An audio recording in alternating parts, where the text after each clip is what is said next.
oday baa inankiisa ku yidhi aabba intaa oo sanaan masaariif ku siinaye bal maanta 1,000 shilin aabba ii keen buu ku yidhi 1,000 shilin dhididkaagaan rabaa inaan cune ku yaroo ciyaal magaalo weligii shaqo aan arkin aqalka hooyadii uun ku koray oo dhinaca baan u dhaafin markaasuu u tagay baa la yidhi hooyadii buu ku yidhi hooya 1,000 shilin siiyo maxaad ka dhigayo anaa u baahan hooyaysii way siisay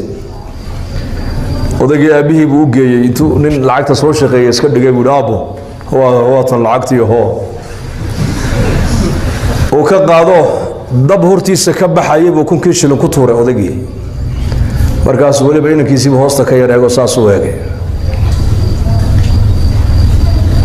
markaasuu haddana 10 maalmood kadib buu ka yidhi bal beri toolana waan 1,000 shilin aabba waan kaa rabaa fariid baaba tahay adiguye shaqadaaba taqaanaa 1,000 shilin ii keen hooyadii unbuu ku yari wareego hooyo lacag isiiyo maxaad ka dhigay habaanka way siisay hooye moogta hooye macaan uu keeno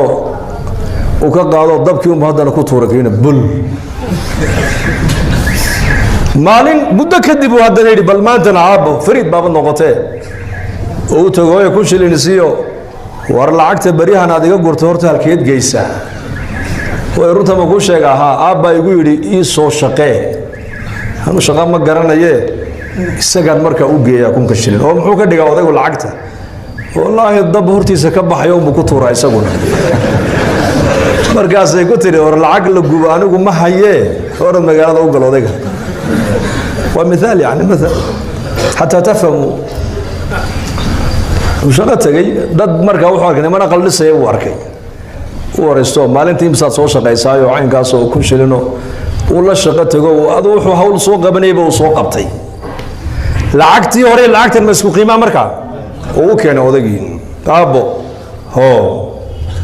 markaasuu yidhi weliba hadal buu raaciyo wuxuu yidhi aabbo lacagta dabka ka ilaali dee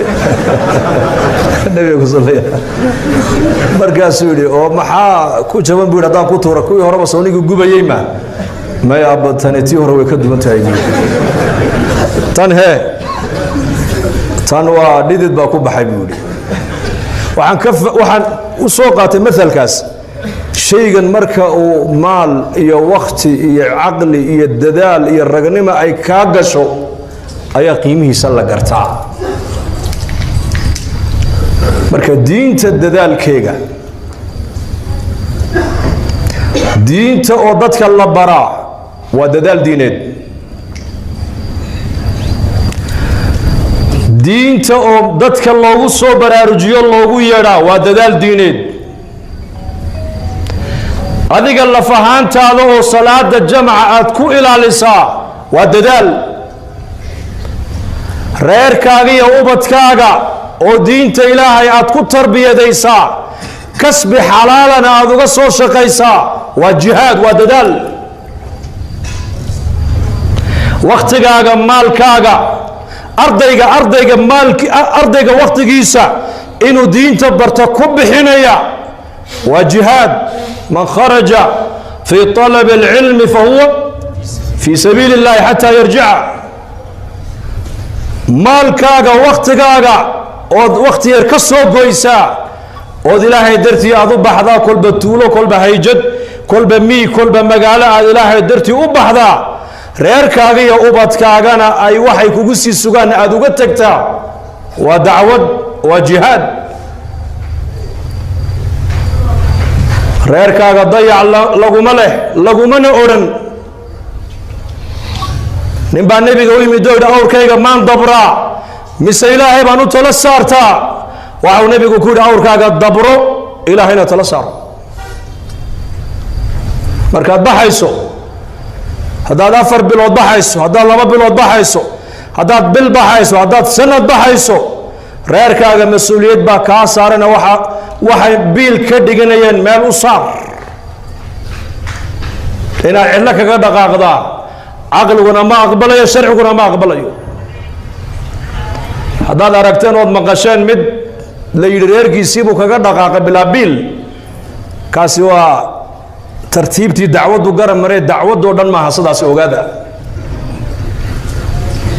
tartiibtii dacwaddu ayuu yar garan maray de qolo walba qaar yar mushadidiin noqdo oo iska leeyihiin Soomaa oo yar nuura ka uu nuuray markaa laakiin manhajku maaha manhajku ma qabo in reerka la dayaco ma qabo manhajku waa manhaju nubuwa wuxuu qabaa nabiga nin baa u yimid alayhi salaatu wassalaam wuxuu yaa rasuulallah inaan baxar raba jihaadka waa ahdiga nabiga dagaalna waa loo baxayay markaasuu yidhi maxaad u baxaysaa ii sheeg wuxuu yidhi jannaan doonayaa labadaadii waalid mid ma nool yihiin markaasuu hooyaa ka nool buu yidhi ma iyadoo kaa raalliya baad ka timiday mise iyadoo safarkaagaan ka raalli ahayn may safarkayga ka raalli maahayn buu yidhi soo janno ma doonaysid haa alzim rijlayha uma aljanna buu rasuulku yidhi ku noqo iyadoo lugaheega qabso u duug u khidmee raalli geli halkaabaa jannada ka galaysa adigu yahay caamadaan leenahay war masaajidada soo gala culummada ku soo xidhma salaada tukada naftiina tarbiyadeeya kaala ilaahay dartii jamaacadda u raaco naftaada soo islaaxi taajirka faqiirka hanig oday iyo inan dhammaan ummadoo dhan diinta inaan ka shaqayno ilaahay baa noo doortay yaa noo doortay huwa jtabaakum baa ilaahay yidhi huwa jtabaakum ilaahay baa na doortay muxuu ilaahay noo doortay marka inaad diinta ka shaqaysaa lagu doortay ma aha inaad caabid noqoto keliya laa cibaadadu aday gaar kuu tahay salaadiyo soonka iyo zakada iyo xajku aday gaar kuu yihiin laakiin waxa ummadda anfacaya waa maxay waa dacwadda iyo tacliinta ummadda anfacaysa diintana sidaa aan soo sheegnay